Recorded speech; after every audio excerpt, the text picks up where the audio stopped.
25. jūnijā ir jauns mēnesis Vēzī, kas iesāks nozīmīgu periodu, jo jaunais mēnesis savienosies ar Jupiteru, kas notiek ļoti reti. Ko tas priekš mums nozīmē? Jupiters ir laimes, izaugsmes un paplašināšanās un arī lielas veiksmes planēta. Un tuvākajās 2 nedēļās ir īstais laiks, lai sāktu dzīvi no jauna. Esam nolīgojuši un tagad varam fokusēties uz labākas dzīves radīšanu.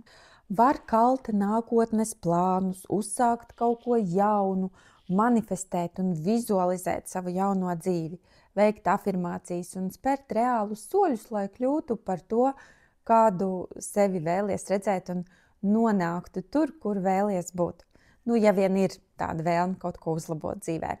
Tātad jaunais mēnesis vienmēr ir jauns sākums.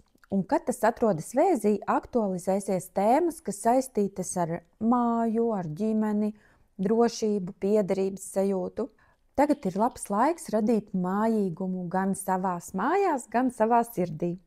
Un ar Jupitera palīdzību tas nav vienkārši sākums, bet mega sākums. Ko ieteicams darīt praksē tuvākajā laikā?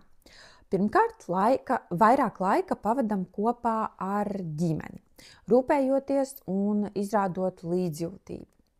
Var ieviest kādas jaunas ģimenes tradīcijas, rituālus. Ir perfekts laiks, lai uzlabotu attiecības ar tuvāko un tālāku ģimeni.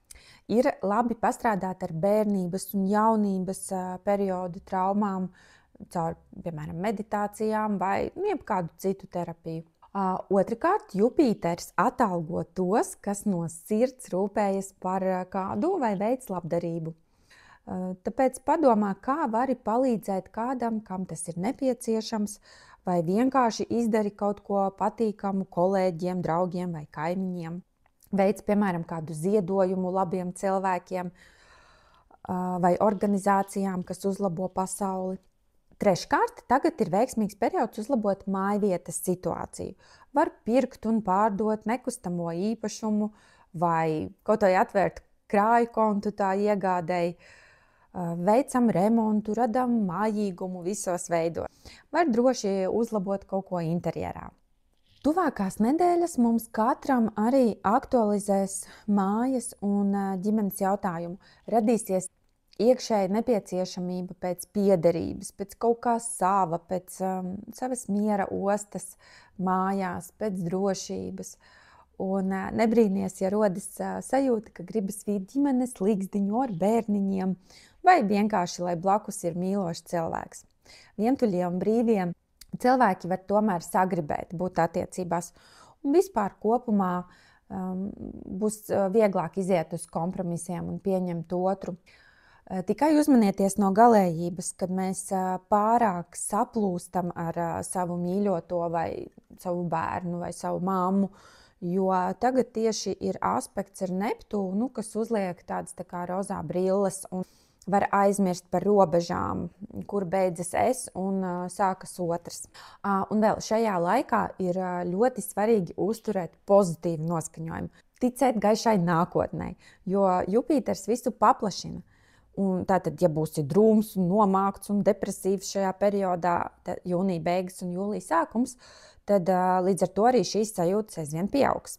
Tāpēc turam pozitīvisma vaibu, neļaujam citiem mūs negatīvi ietekmēt un nespēlējam svešus scenārijus, bet veidojam savu, kurā mēs esam mīloši un mīlēti, veiksmīgi un bagāti.